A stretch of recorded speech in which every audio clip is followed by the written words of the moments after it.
e amém. Abra sua Bíblia comigo em Mateus, no capítulo 13. Esse capítulo é um capítulo muito querido ao meu coração, e eu gostaria de ler a partir do versículo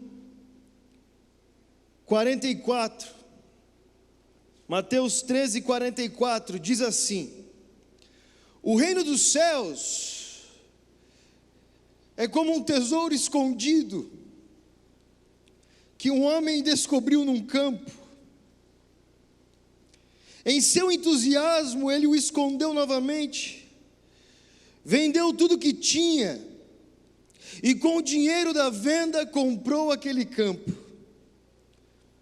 Glória a Deus, obrigado, Senhor.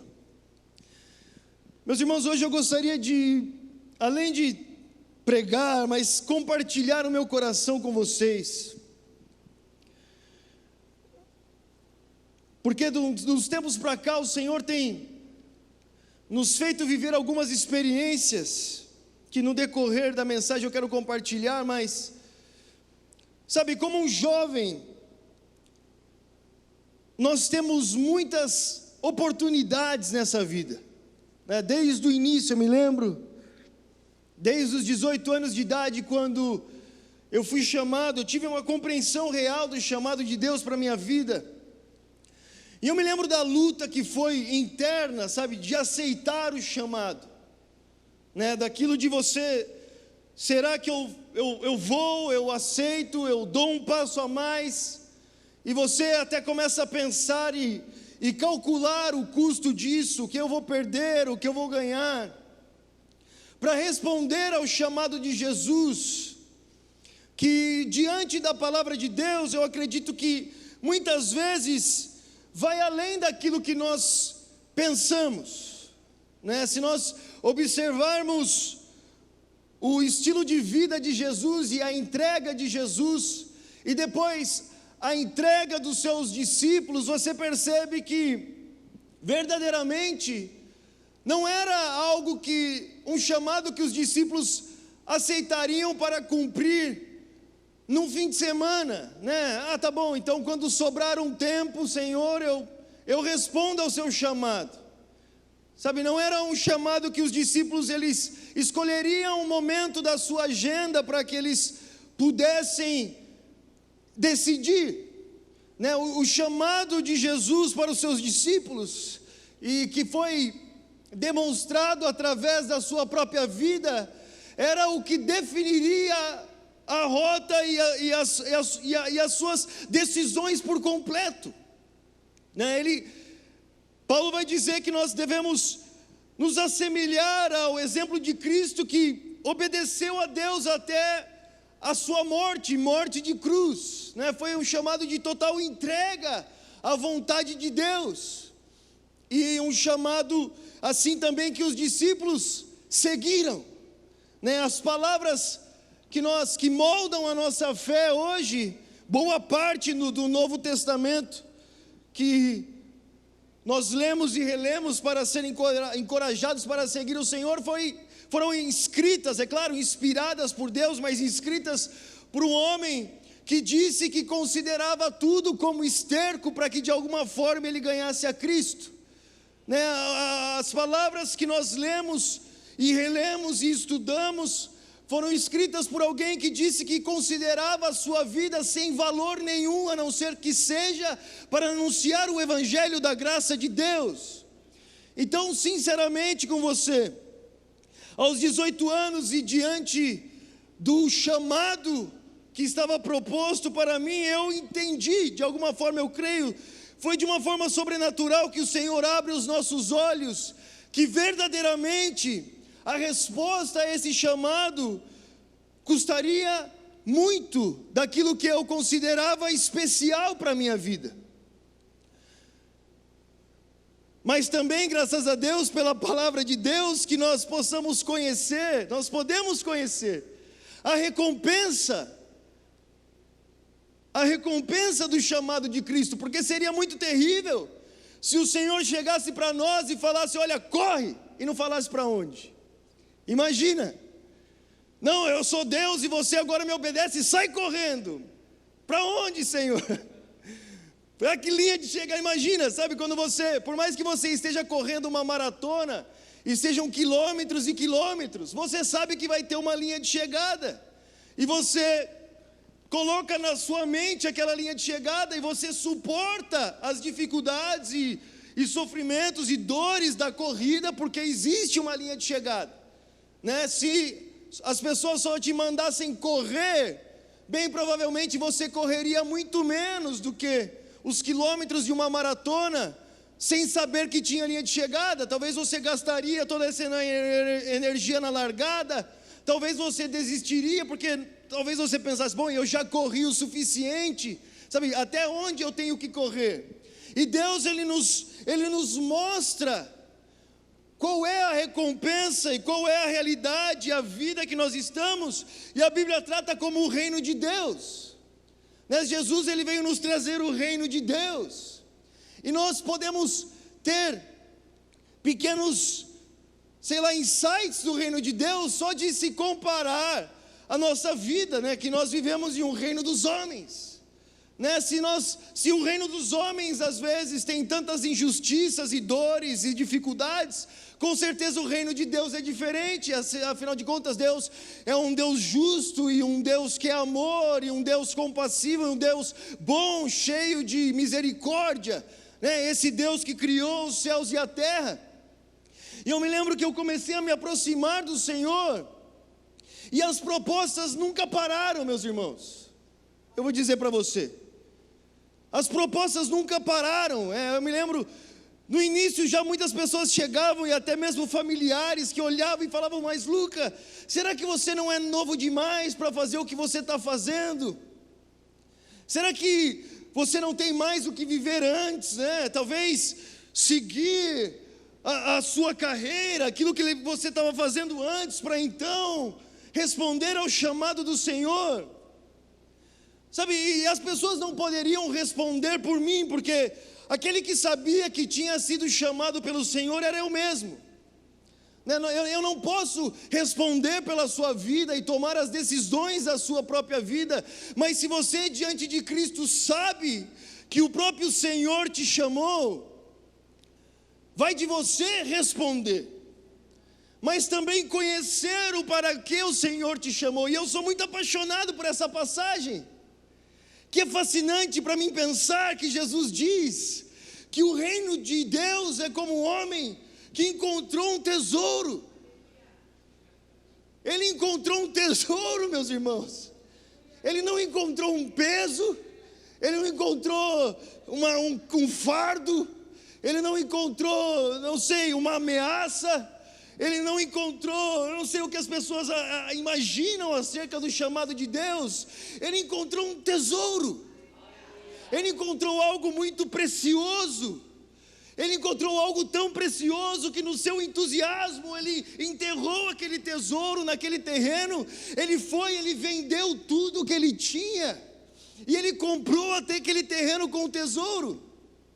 Isso nos mostra que esse homem, ao conhecer o reino de Deus, ao ver o reino de Deus, ao ter um encontro com essa verdade, ele entendeu o que mais era valioso, o que realmente existia de valioso na sua vida, e ele toma uma decisão própria. A Bíblia diz, imagina, falando de uma forma natural, um homem que encontrou um tesouro dos piratas lá. Ele decide investir toda a sua vida para conseguir aquele tesouro.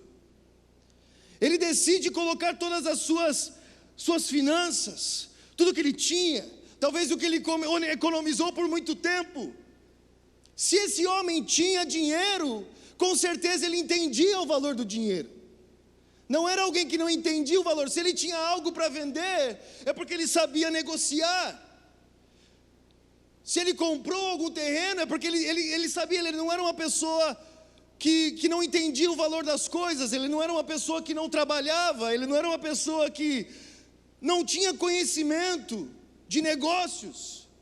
Mas se ele encontrou algo que valia toda a sua economia, com certeza ele sabia que a sua recompensa naquele investimento seria muito maior. Ele não teve uma lavagem cerebral, como as pessoas falam, dos crentes, né? Quem que lavou a sua cabeça? O que aconteceu com você? Não, eu não sou burro não, meu irmão. E muitas vezes eu respondi isso para as pessoas: você não acha que eu sou burro não? Com as decisões que eu estou fazendo, não pense que eu não calculei. Não pense que eu deixei tudo por nada. Não, verdadeiramente eu encontrei um tesouro. Esse homem, a Bíblia diz que ele encontrou um tesouro tão precioso, que ele achou um bom investimento, doar toda a sua vida para ter aquele tesouro. E a Bíblia diz: esse é o reino de Deus. As palavras de Jesus dizem: esse é o reino de Deus. O reino de Deus é como esse homem que encontrou um tesouro e que no seu entusiasmo ele escondeu o tesouro, vendeu tudo que tinha e com o dinheiro da venda comprou aquele campo. O reino de Deus é como alguém que encontra algo tão precioso que ele decide, diante todas as suas possibilidades e oportunidades, colocar Deus como prioridade da sua vida. Porque ele encontrou um tesouro. E às vezes, meus irmãos, passa despercebido a nós, porque nós acabamos nos acostumando, não sei, com o Evangelho. O Evangelho pode se tornar uma rotina, ou talvez nós não entendemos realmente o que é o Evangelho. Mas a minha oração para hoje é que nós possamos, que o Senhor possa revelar, abrir o nosso coração para ver o que está diante de nós. E o que está diante de nós, tendo o reino de Deus diante de nós, tendo aquele que nós cantamos aqui, que está assentado, que nós lemos que está assentado e todos o adoram.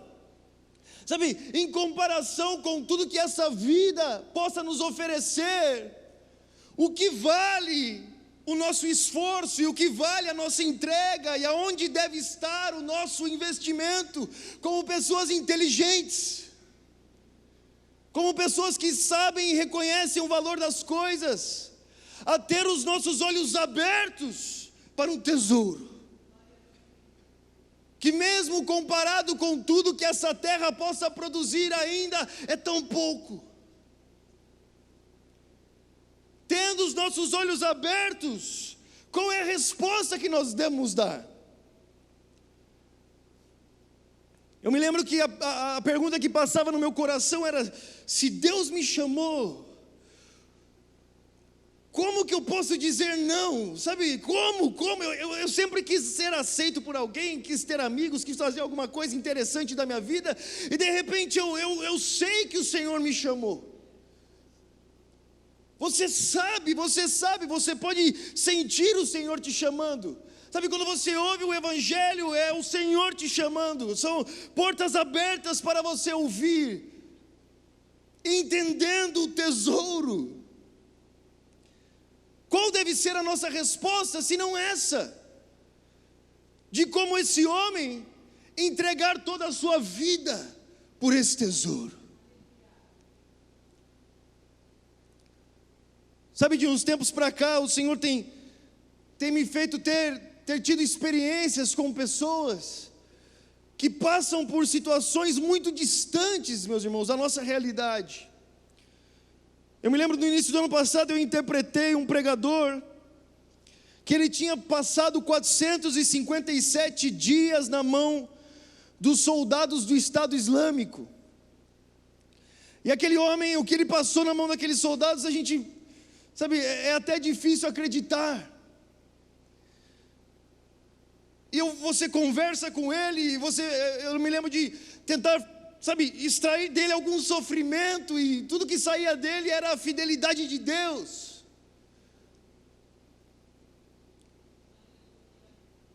E eu percebi que parece que a resposta das pessoas é diferente quando o Evangelho se torna raridade.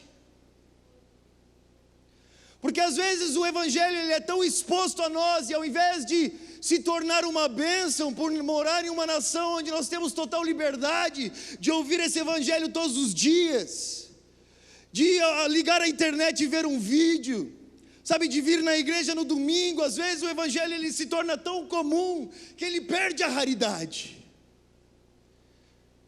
E por se deixar de ser raro aos nossos olhos, nós já não damos o valor que ele realmente tem. E eu comecei a perceber que na vida desses irmãos, que o evangelho era raro,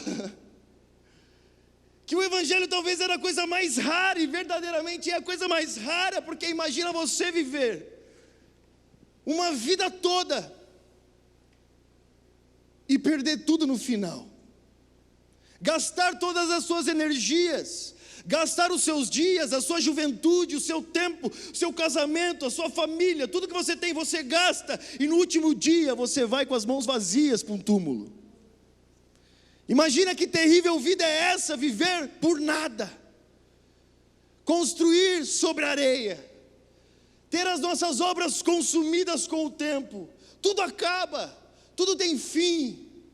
E de repente você vê pessoas que vivem e se entregam a essas realidades, entregam a sua juventude a coisas que não sustentam, não se sustentam, que terão um fim, e chegam no fim da vida e percebem que verdadeiramente não tem nada. Assim vive a maioria do mundo. Mas nós temos a oportunidade de ouvir uma mensagem que nos convida a viver pela eternidade, de construir sobre a rocha, de fazer coisas que não serão roubadas de nós. Sabe, nós não estamos sendo enganados por Deus, nós estamos sendo convidados por Deus a viver pelo que realmente importa. E de repente essas pessoas que estão ali servindo a uma realidade, uma causa vazia, elas têm um contato com o evangelho, elas têm um contato com essa preciosa semente. E de uma forma sobrenatural, os olhos de Deus, Deus abre os olhos dessas pessoas para entender a preciosidade. Mas ao mesmo tempo, tudo ao seu redor tenta impedir essa mensagem, até mesmo as leis e perseguição e ameaças. Mas essas pessoas encontraram um tesouro. Não encontraram só mais um utensílio para colocar no bolso. Não encontraram só mais um pé de coelho para dar sorte nos meus negócios. Não encontraram só mais um conselheiro para me falar qual é o caminho melhor a seguir com a minha vida. Encontraram um tesouro. E por ter encontrado um tesouro, estão dispostas a perder tudo. Porque encontraram já o que precisavam. Porque por mais que tenham tanto, sabem que um dia acabará. Mas responderam ao chamado de uma vida que nunca terá fim. E nesses últimos dias eu tenho lembrado de histórias de jovens que encontraram esse tesouro, que no meio de tantas propostas escolheram a Deus, que no meio de tantos convites venderam tudo que tinha e seguiram a Cristo. Não colocaram a mão no arado e não olharam para trás. E no outro dia eu estava indo pregar e buscando ao Senhor, sabe, lendo essas histórias.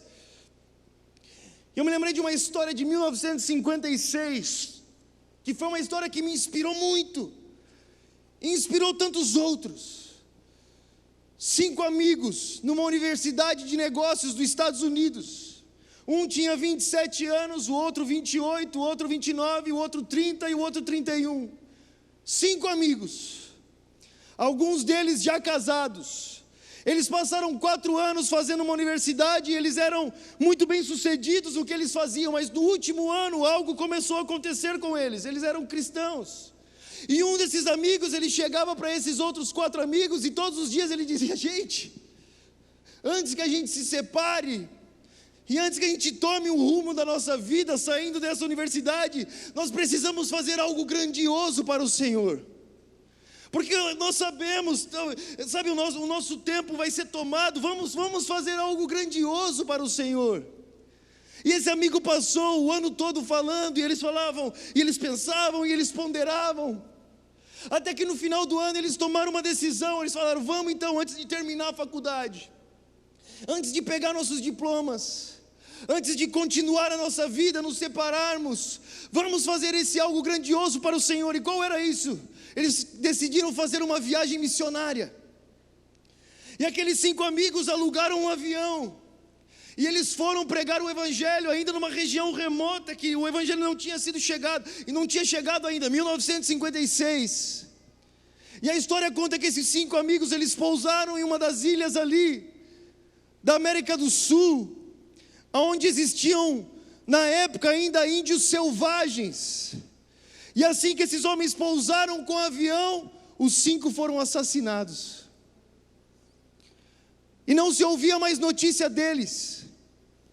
E 2 semanas depois, as pessoas, sabendo que esses jovens tinham tomado decisão de fazer, enviaram outros aviões para a região e viram na praia o rastro de sangue desses 5 jovens.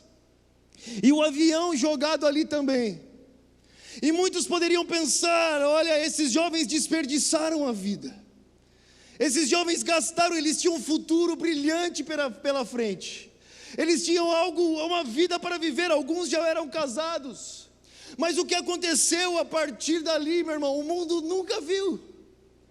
E eu oro para que se repita. Jovens do mundo todo começaram a ouvir sobre esses 5 que tinham morrido naquela ilha, e eles começaram a conversar entre eles e falarem: olha, eles entregaram a vida pelo Evangelho, nós precisamos fazer alguma coisa, nós precisamos tomar uma decisão, nós precisamos fazer alguma coisa. E a partir dali começou um dos maiores envios missionários da história. Jovens dos Estados Unidos começaram a ir para a África, da Europa, começaram a viajar para a América do Sul, e jovens começaram a decidir de seguir Jesus, de fazer algo grandioso pelo Senhor. A história conta que naquela época ainda as passagens de avião custavam muito, era muito comum viajar de barco, e a história conta que, da mesma forma que aconteceu com os morávios, muitos jovens, eles iam até os portos para viajar para uma viagem missionária, e ao invés de levar as suas malas, eles levavam seus caixões, porque eles saberiam que não voltariam.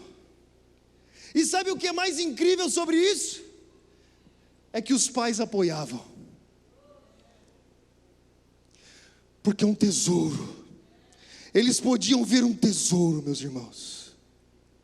Eles podiam ver um tesouro que valia mais do que a sua própria vida.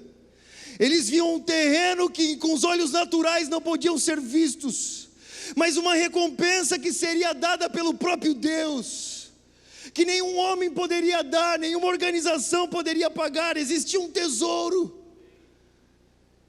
E porque 5 jovens tomaram a decisão de fazer algo grandioso para o Senhor, isso aconteceu. E talvez você pense: a família deles foi destruída. A esposa do Jim Elliot, vocês conhecem essa história?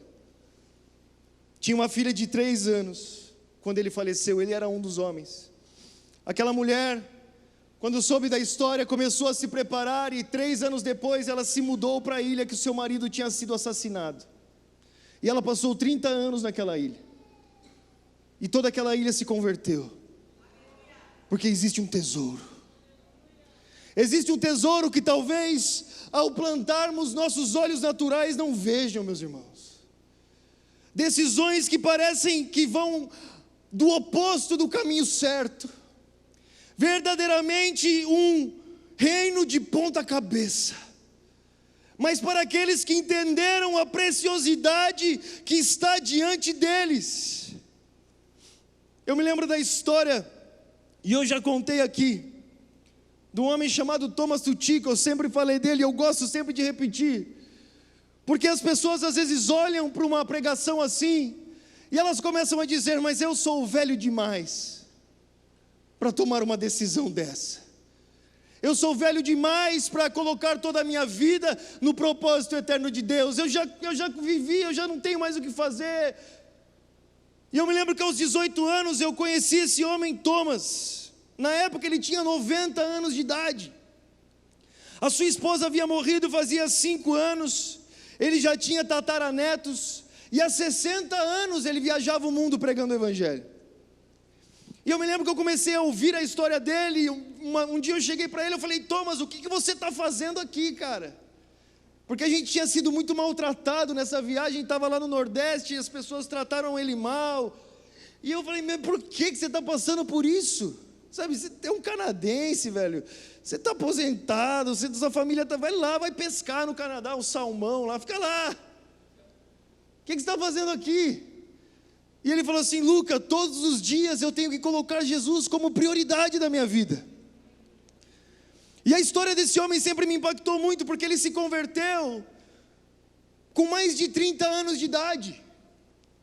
Ele não tinha história como a minha, de 18 anos, converteu, que não tinha nada, não era casado, não tinha nada. Ele já era casado, ele já tinha família, ele já tinha filhos. Foi quando ele se converteu. E ele diz que ele começou a ler a Bíblia, e a primeira decisão dele foi ensinar a Bíblia para os nativos daquela região, porque ele queria ter um compromisso com Deus, ele queria ensinar a Bíblia a eles, e ele começou a fazer isso. E de repente ele começou a ouvir sobre a igreja perseguida. Na época ainda a cortina de ferro, o comunismo era muito forte, né? A família dele vinha da Ucrânia, já vinha fugido de uma guerra, já era uma história sofrida. A China comunista, e ele ouvia essas histórias, ele começou a conhecer essas histórias, e o coração dele começou a queimar para isso. Então, aos 40 anos de idade, ele chegou para os pastores da sua igreja e falou: olha, eu quero ser um missionário, eu quero pregar o evangelho a essas pessoas, eu quero de alguma forma usar a minha vida ainda, os anos que me restam, para isso. E ele foi primeiro e conversou com a sua esposa, e conversou com as suas filhas, elas o apoiaram. Ele falou: então vamos falar com a igreja. E ele chegou na igreja e falou: eu quero isso. Daí os irmãos da igreja falaram: mas Thomas, você já tem 40 anos, Thomas, você está velho demais, nós precisamos investir em sangue jovem. E ele falou: é verdade, vocês têm razão, mas eu quero servir ao Senhor, e eu sei que o Senhor vai abrir um caminho. Se eu disser que eu quero, vocês me abençoam? Eles falaram: sim. Então ele começou a buscar o Senhor, porque ele queria. Meus irmãos, não pense você que Deus vai colocar empecilho na sua vida se você decidir servir a Deus. Não pense você.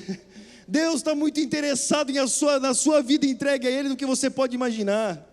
Ele está muito mais interessado. Quem coloca dificuldade para fazer as coisas somos nós. Deus abre as portas, Deus faz o caminho. E o Thomas ali parece que não tinha como fazer a obra. Ele começou a buscar a Deus. E aí apareceu uma proposta de emprego para ele. Sabe qual era? Ele ia vender barcos. Só que ele era crente, e esse era um grande problema nos negócios, porque os irmãos lá que vendiam barco, o pessoal que vendia barco falou: Thomas, você é crente, você não vai se dar bem aqui. Ele falou: por quê? Porque para ganhar dinheiro, só se você fizer dinheiro por baixo da mesa. Aqui você só ganha dinheiro se você conseguir desviar um pouco ali, fazendo não sei o quê. E como você é crente, a gente conhece você, Thomas, esse não é um negócio para você. Mas ele creu que o Senhor tinha dado aquela porta, aberto aquela porta para ele. E o Thomas começou a vender os seus barcos. De repente a fama dele foi crescendo, as pessoas descobriram que ele era crente, que ele era honesto. Sabe o que aconteceu? Todo mundo só comprava barco com o Thomas. Sabe o que aconteceu com o Thomas? Ele ficou milionário. Ele começou a vender barco como ninguém. Ele ficou milionário, meus irmãos. Sabe o que o Thomas começou a fazer? 6 meses do ano ele vendia barco, 6 meses do ano ele investia tudo na missão. 6 meses do ano ele vendia barco, 6 meses do ano ele investia tudo na missão. E aquele homem percorreu a Ucrânia comunista ainda, viajando de vila em vila, fugindo da polícia vermelha, pregando o evangelho, passando o filme de Jesus, distribuindo folhetos, dando cursos bíblicos. Ele com a sua esposa entrou na China com malas de Bíblia. Por toda a sua vida ele investiu tudo que ele tinha no seu tesouro. E hoje, aos 90 anos de idade ainda, eu lembro na época, tudo que o Thomas fazia, ele tinha descoberto uma nova forma de alcançar essas pessoas. Ele já não tinha força para ir lá, mas ele descobriu uns irmãos que produziam uns rádios. Hoje nós já avançamos com a tecnologia, mas eles produziam um rádio, que com a luz solar, ligava a energia do rádio e as pessoas podiam ouvir o evangelho na língua deles. E era sobre isso que aquele homem falava o tempo todo. Sobre esse tesouro que ele encontrou. Sobre esse tesouro que ele encontrou. Meus irmãos, se nós descobrimos esse tesouro, se os nossos olhos se abrirem para o que realmente importa, não pense que Deus não estará com você para que as coisas aconteçam, mas não se perca nas propostas,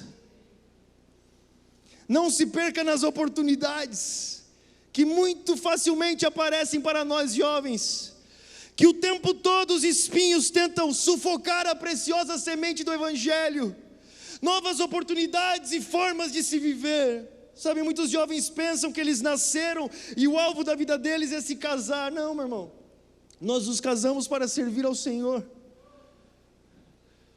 Nossa família, nossos filhos nascerão para servir ao Senhor. A questão não é tudo o que nós fazemos, mas é por que fazemos. O que Jesus diz sobre esse homem é que ele depositou a sua vida nesse tesouro. Talvez o seu chamado não seja para ser um pregador o tempo todo, mas com certeza você foi chamado para um só tesouro. Então que o Senhor seja a prioridade da sua família, que o Senhor seja a prioridade dos seus negócios, que o Senhor seja a prioridade dos seus estudos, que o Senhor seja a prioridade da sua vida, que o Senhor seja a prioridade da sua missão.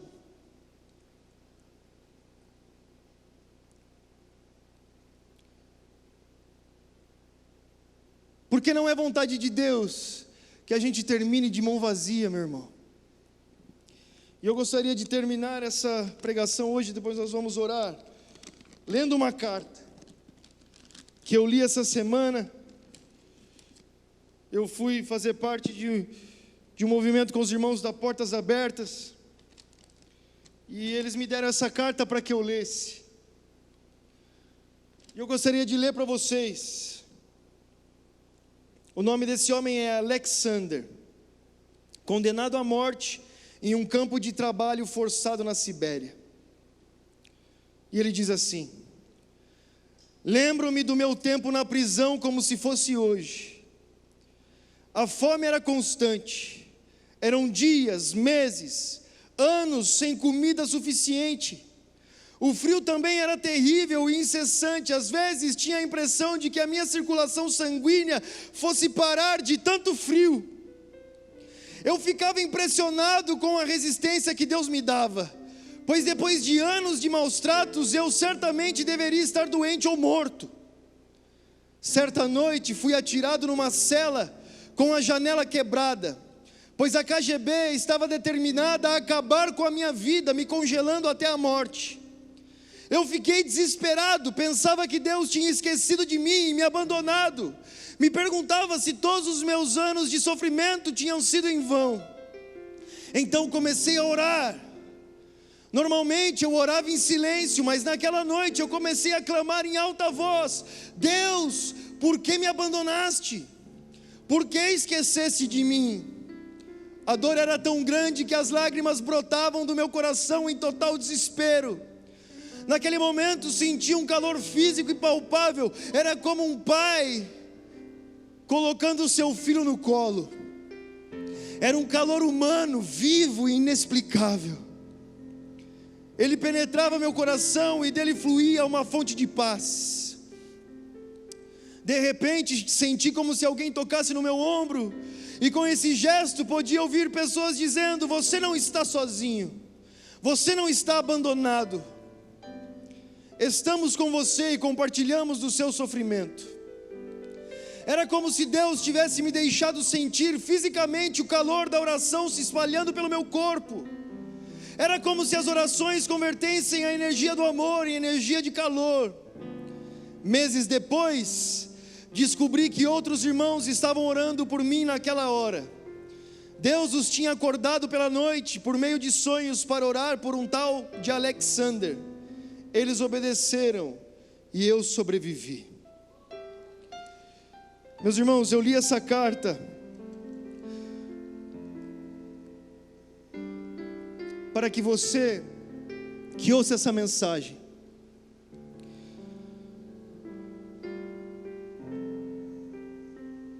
de alguma forma veja que se entregar pelo Senhor não é um conto de fadas, não é algo distante de nós, escrito em palavras antigas de um livro bíblico. Se entregar pelo Senhor é uma realidade vivida por tantos irmãos. E eu tenho muita liberdade de pregar uma mensagem assim nessa igreja, porque essa igreja é uma igreja que nos apoia tanto, que acredita tanto nas missões, que acredita tanto no propósito de Deus, que acredita tanto na radicalidade de jovens. E eu sei que isso está sendo derramado sobre o coração de todos os membros dessa igreja. E não se assuste se no seu coração surgirem vontades absurdas de servir a Deus. E não impeça se alguém do seu lado tomar a decisão de servir a Deus.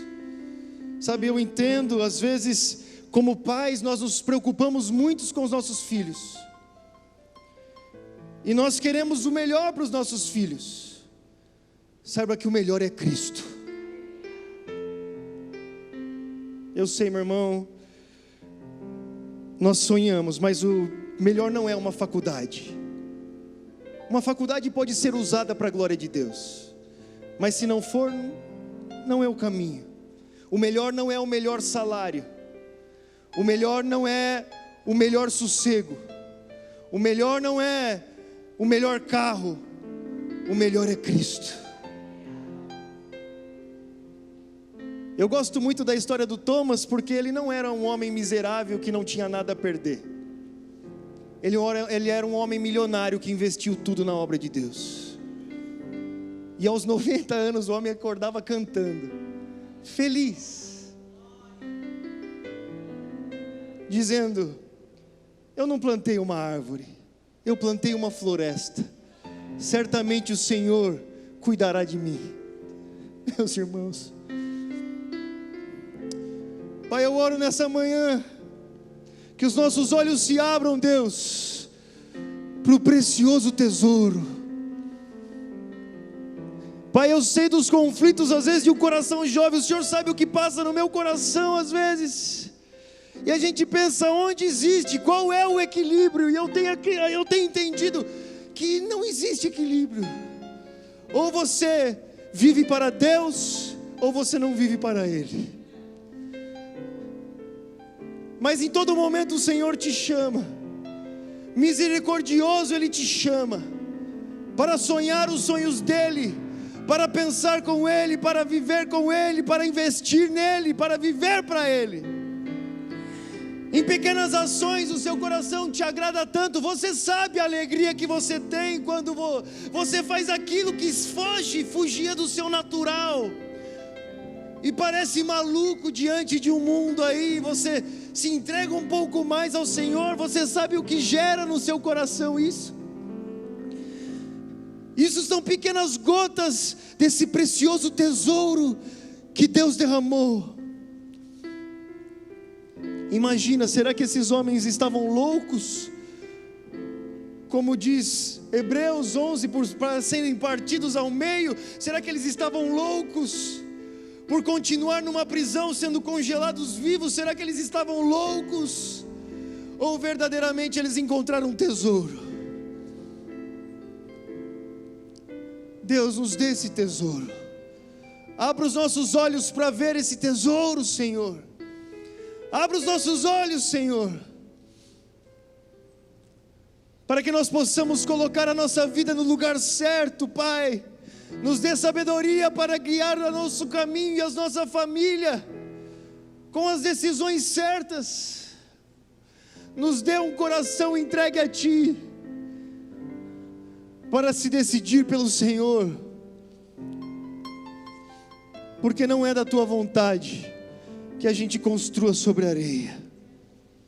Verdadeiramente o Senhor deseja que nós construamos sobre a rocha, segura e eterna.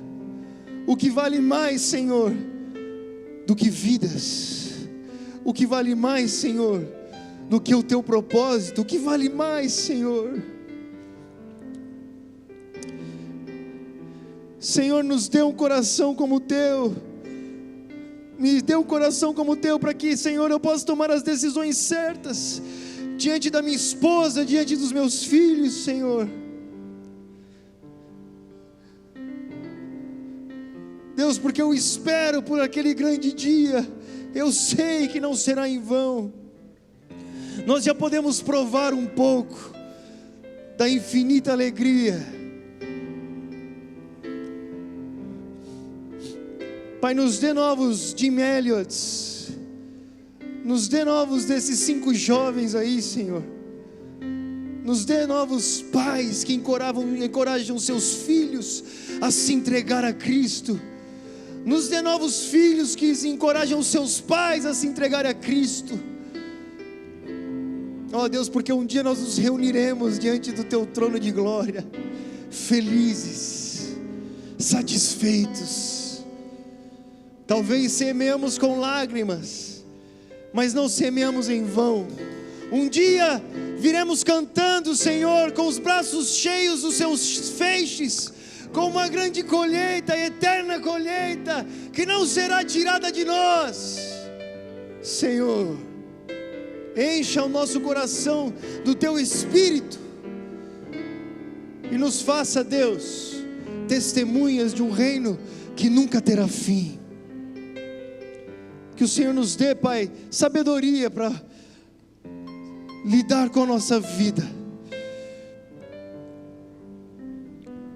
que às vezes parece tão difícil de tomar a decisão certa, mas nos dê convicção daquilo que Te agrada, Deus. Abra os nossos olhos. Fique de pé, por favor, meu irmão.